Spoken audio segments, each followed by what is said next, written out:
कभी ऐसा महसूस हुआ है कि घरवाले प्यार तो बहुत करते हैं, पर जब कोई बात कहने की बारी आती है तो उसे कोई सुनता नहीं? ये एक बहुत ही आम सी लेकिन उलझी हुई भावना है। आज हम इसी पहेली को सुलझाएंगे और समझेंगे कि परिवार में सम्मान के अनकहे नियम आखिर काम कैसे करते हैं। ये जो लाइन है ना, वे मुझसे प्यार तो करते हैं लेकिन मेरी सुनते नहीं, ये कई लोगों के दिल की आवाज है। सोचिए कितना अजीब और तकलीफदेह एहसास है ये। एक तरफ तो परिवार का प्यार मिलता है, लेकिन दूसरी तरफ अपनी ही बातों और अपनी राय को नजरअंदाज होते देखना पड़ता है।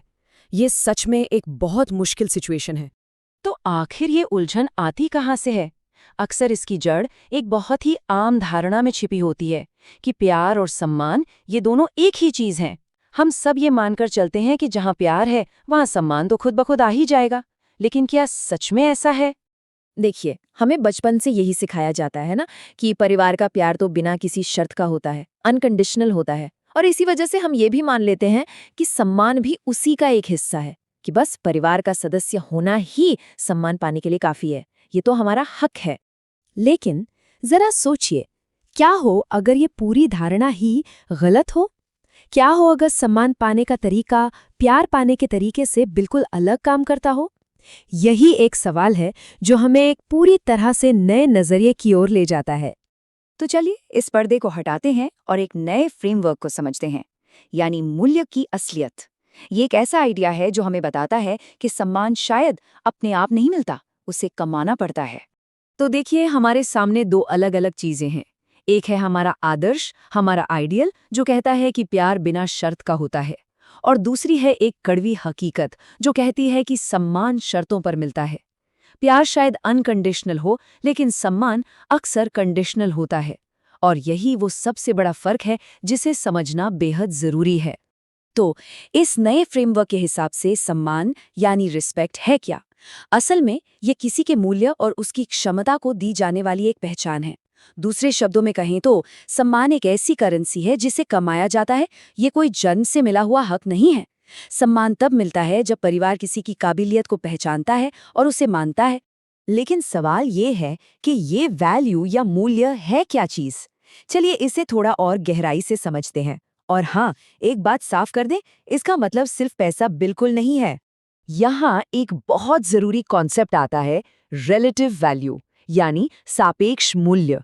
इसका सीधा सा मतलब है कि परिवार किसी की कीमत, उपयोगिता या महत्व को कैसे देखता है, और यही देखने का नजरिया ये तय करता है कि परिवार में उसका स्टेटस क्या है और उसे कितना सम्मान मिलेगा। ये एक तरह से परिवार के अंदर एक अनकही रैंकिंग बना देता है। अब ये जो वैल्यू है ना, ये दो तरह की हो सकती है। एक होती है ठोस वैल्यू, मतलब ऐसी चीजें जिन्हें हम देख सकते हैं, छू सकते हैं, जैसे पैसों से मदद करना, घर का कोई काम कर देना, बच्चों को संभालना। और दूसरी होती है अमूर्त वैल्यू, जिसे हम देख नहीं सकते पर महसूस कर सकते हैं, जैसे सही वक्त पर अच्छी सलाह देना, मुश्किल समय में इमोशनल सपोर्ट बनना, या बस एक भरोसेमंद इंसान होना। और सच कहूं तो ये दोनों ही बहुत ज्यादा मायने रखती हैं।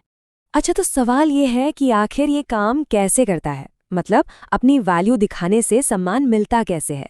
चलिए इस पूरी प्रक्रिया को स्टेप बाय स्टेप समझते हैं। ये पूरा प्रोसेस 4 स्टेप्स में होता है। पहला, कोई लगातार किसी न किसी तरह की वैल्यू देता है। फिर दूसरा, परिवार उसकी क्षमता और भरोसे को नोटिस करने लगता है। तीसरा, धीरे धीरे परिवार में उसका स्टेटस, उसका दर्जा बढ़ने लगता है। और आखिर में चौथा स्टेप, सम्मान उसकी साबित की हुई काबिलियत का एक नेचुरल नतीजा बन जाता है। तो बात साफ है, सम्मान एक परिणाम है, शुरुआत नहीं। अब ये सब सुनकर ऐसा लग सकता है कि हम किसी पर दोष लगा रहे हैं, लेकिन ऐसा बिल्कुल नहीं है। ये सब समझने का मकसद किसी को दोषी ठहराना नहीं, बल्कि खुद को मजबूत बनाना है। ये समझना है कि आगे का रास्ता क्या है और इस स्थिति को कैसे बदला जा सकता है। और यहीं पर इस पूरी बातचीत का सबसे जरूरी हिस्सा आता है, सम्मान मांगना छोड़कर अपनी वैल्यू दिखाना शुरू करना होगा। सुनने में ये शायद एक छोटा सा बदलाव लगे, लेकिन सोच में ही एक बहुत बड़ा बदलाव है। बाहरी मान्यता मांगने के बजाय अपना ध्यान अपनी आंतरिक शक्ति पर लगाना है। तो ये वैल्यू बनाई कैसे जाए? सबसे पहले तो अपनी ताकत को पहचानिए। क्या प्लानिंग अच्छी करते हैं या फिर एक अच्छे लिसनर हैं? फिर इन शक्तियों का लगातार और भरोसे के साथ इस्तेमाल कीजिए। अपने योगदान के बारे में बिना घमंड के साफ साफ बताइए। अपनी सीमाएं तय कीजिए ताकि लोग आपको फॉर ग्रांटेड न लें, और कोशिश कीजिए कि किसी एक खास ज़रूरत के लिए आप परिवार के गो टू पर्सन बन जाएं। और अब आखिर में एक बहुत ज़रूरी सवाल जो खुद से पूछना है, हम किस मूल्य के लिए जाने जाना चाहते हैं। ये सिर्फ इस बारे में नहीं है कि हम क्या दे सकते हैं, बल्कि इस बारे में है कि हम जानबूझकर अपनी पहचान किस रूप में बनाना चाहते हैं। इस पर ज़रूर सोचिएगा।